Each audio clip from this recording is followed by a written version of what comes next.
Thank you very much, Mr. Speaker. The Honourable Speakers of Parliament,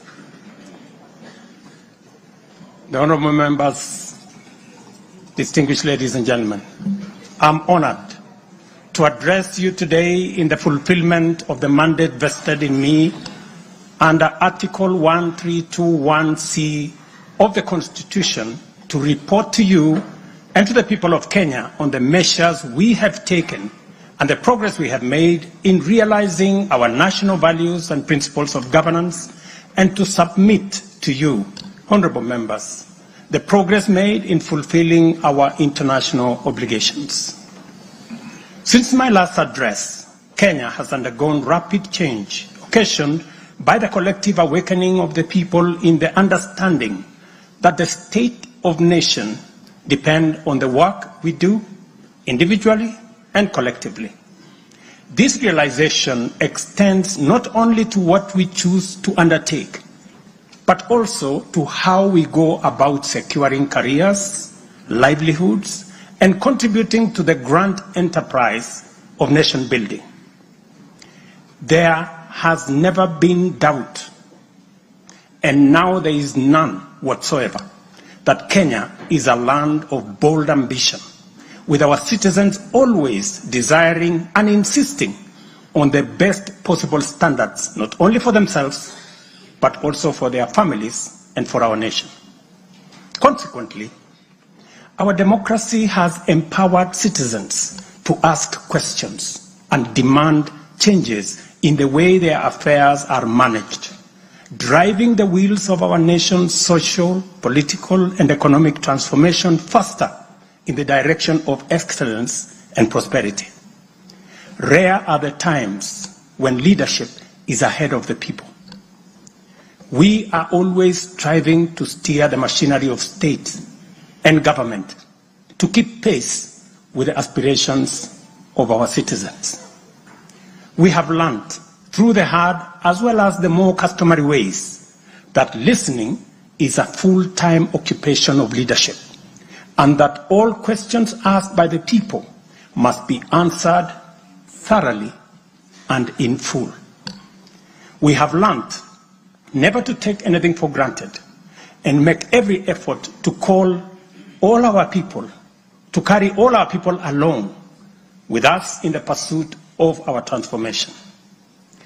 The context in which I make this national address is not only significantly different from previous occasions, but it is also a singular moment with unique historical implications for us all. It is an opportunity to affirm the principles and values of which our nation stands, review the steps we have taken, the path we have chosen in our journey of national development, and reinforce the commitments we have made to one another and to our beloved nation for the sake of the present and future generations. I do not take this for granted, and with utmost respect and humility before this august assembly of the people's elected representatives, I desire to respond to the most pressing concerns that have been raised by Kenyans of all walks of life in recent months.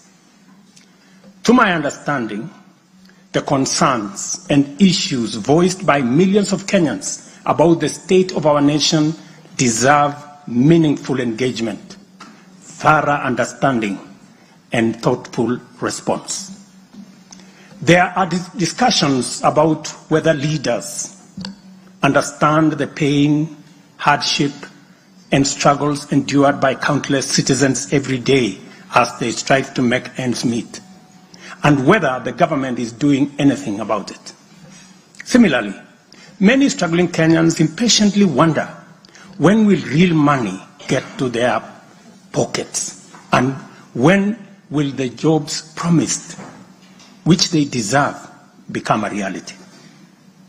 Additionally, there has been conversations about our education system, particularly the transition to the competence-based curriculum, and whether policies in this sector are working for or against Kenyans. Important questions have also been raised concerning the direction of development in relation to democracy, human rights, and fundamental freedoms, as well as the rule of law, transparency, and accountability. Another more direct question that emerges every now and then is whether public policy in this administration is in furtherance of service delivery to citizens or just in aid of political strategy. It is undeniable that for many Kenyans, times are hard and the struggle to meet their daily basic needs remains daunting. It is also true that these conditions have persisted for a number of years now, leading to much frustration and anxiety. Although we have gone a long way to mitigate some of these difficulties, much remains to be done